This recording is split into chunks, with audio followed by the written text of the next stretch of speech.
Ladies and gentlemen, you know what it is. New week, new video, and I'm excited about this one. It's your boy Ruben. And before I dive in, like, subscribe, share, comment, all that good stuff. Message your boy if you don't want to be a part of the comments. I'm definitely answering any questions. Need help with the topics. Uh, any question you guys have, go ahead and shoot it off the cuff if you want. I can comment or I can do videos on it. I'm always looking for inspiration any way, shape, or form. But with that being said, let's dive into this NFL season. And the regular season is about to be upon us. We're currently in the preseason. Games are popping off right now. Hall of Fame game was last week. And this one's definitely from a Jags fan, so stay tuned. I got plenty of videos coming up. I'm going to do a Trent Baalke video and talk about the job I think he's doing. I'm going to do a Cowboys video because you know I got to talk about the boys. And then I'm going to do, I might talk a little bit about the running back situation and just other things that are pressing NFL news. With that being said, this is going to be my expectations for the Jaguars, and let's go ahead and get into it. So last year I predicted they were going to win 7 to 9 games. They went ahead and topped out at the 9 games as predicted.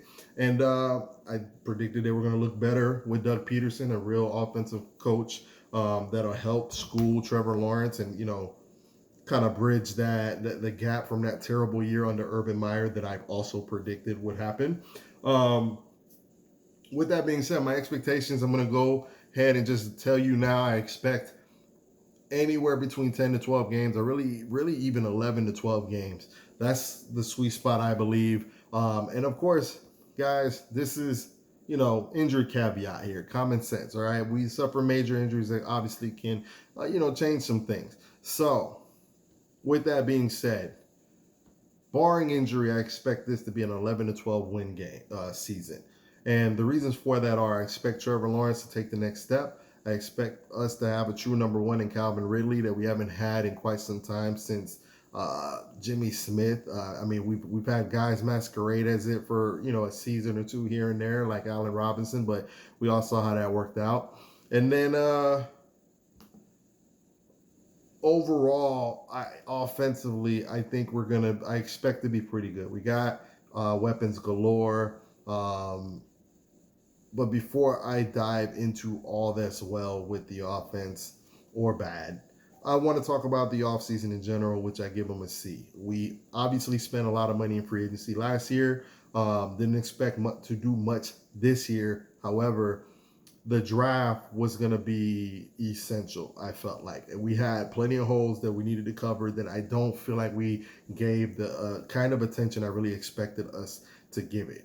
And the reason I give us a C is because it's not because that we didn't draft talent. I like a lot of the talent that they drafted. I think they're all going to contribute in some way special, some way, shape, or form, excuse me.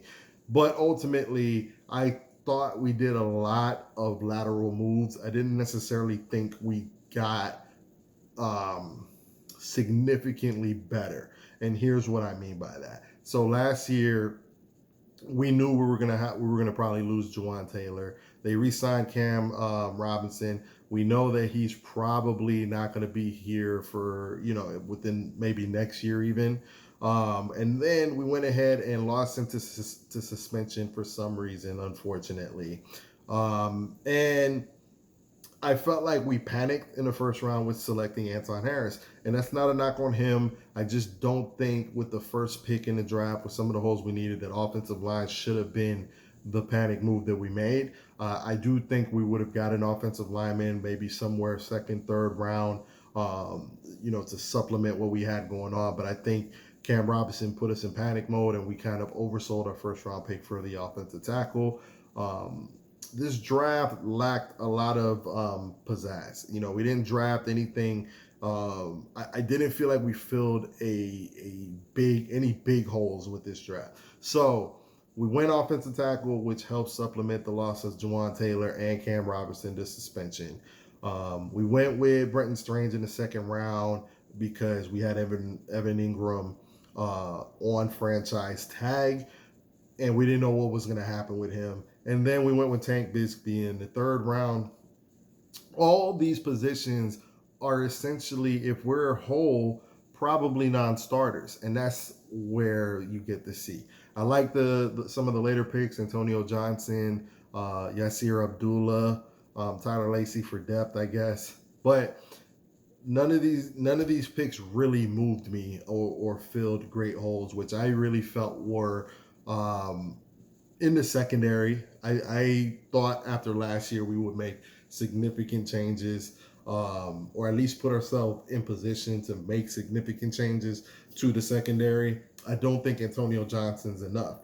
I know we have Andre Cisco at the one safety, and then we have Rayshawn Jenkins at the other.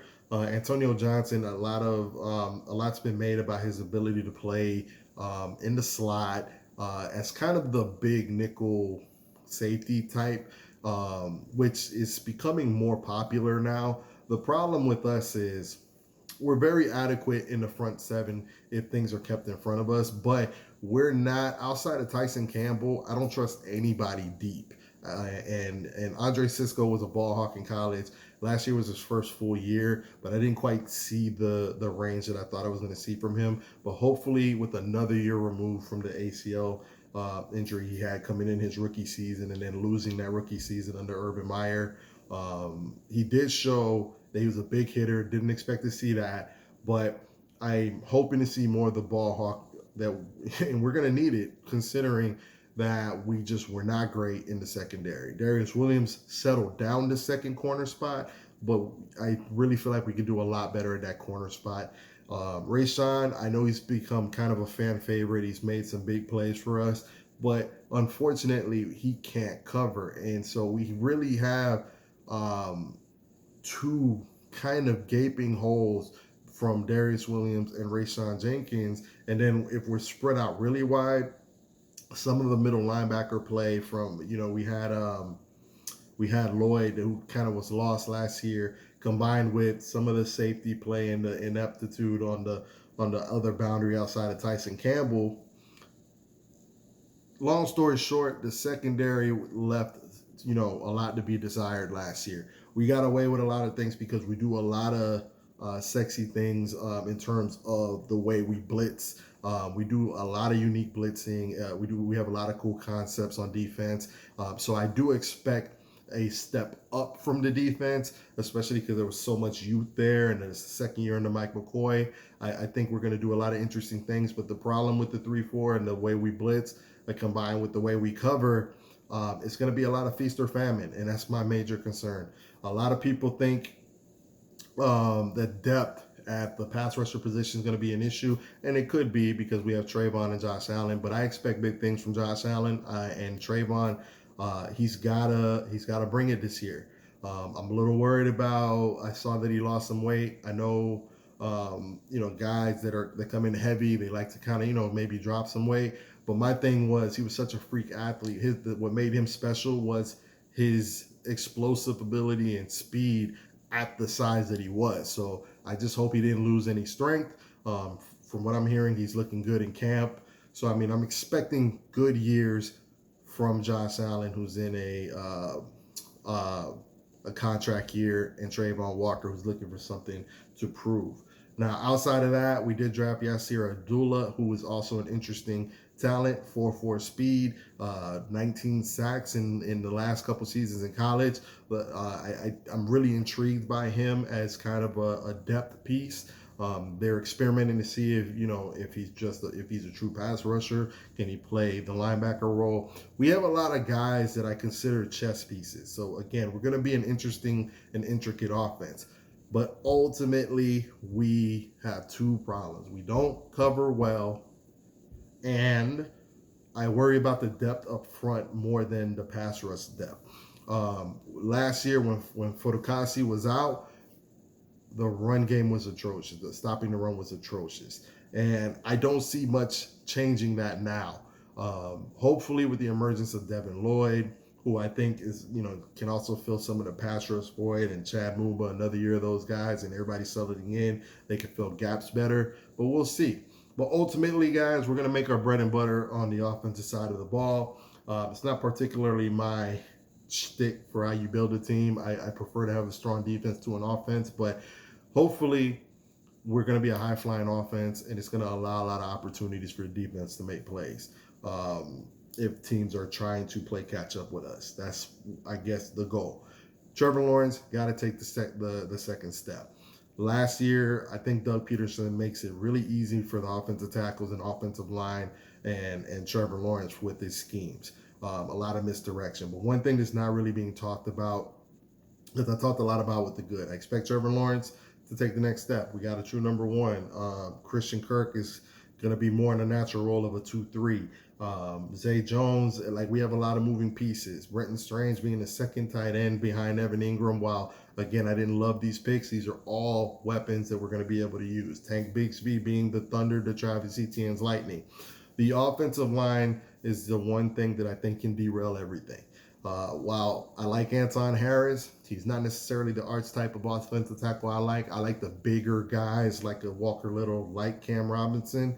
But with that being said, our weaknesses are still the tackle position. We're relying on a rookie on one edge, and we're relying on Walker Little. While I do like him, we haven't seen enough of him. And then Cam Robinson, while I think he's very good against the run, he's shown a lot to be desired, when it comes to the passing game, which is why we had to get the ball out of Trevor's hands so quick. The tackles were not holding up. And that's a lot of the reason why Trevor throws a lot of these picks. When he's pressured, his accuracy and mechanics drop off a cliff. So if we can keep him upright, it's going to be bombs away. But if we get him pressured a lot, there's a chance he makes mistakes.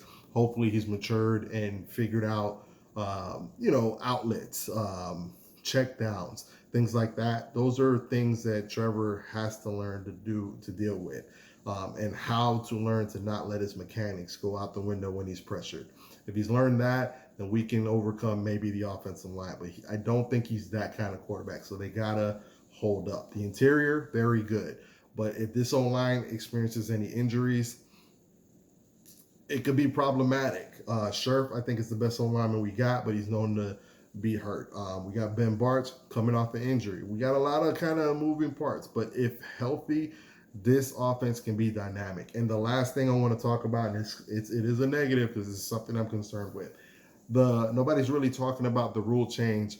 Now you can no longer hand the ball off in front of you. The quarterback can't, to the running back. What that's going to do is a lot of teams that run these read options, it's pretty much going to take the read option out of the play altogether, because what happens is it was a lot of our bread and butter. The whole read option, quick reads, things like that, misdirection. It's going to take a lot of things out the window because the defense knows you can't hand the ball off because it's a penalty if you do.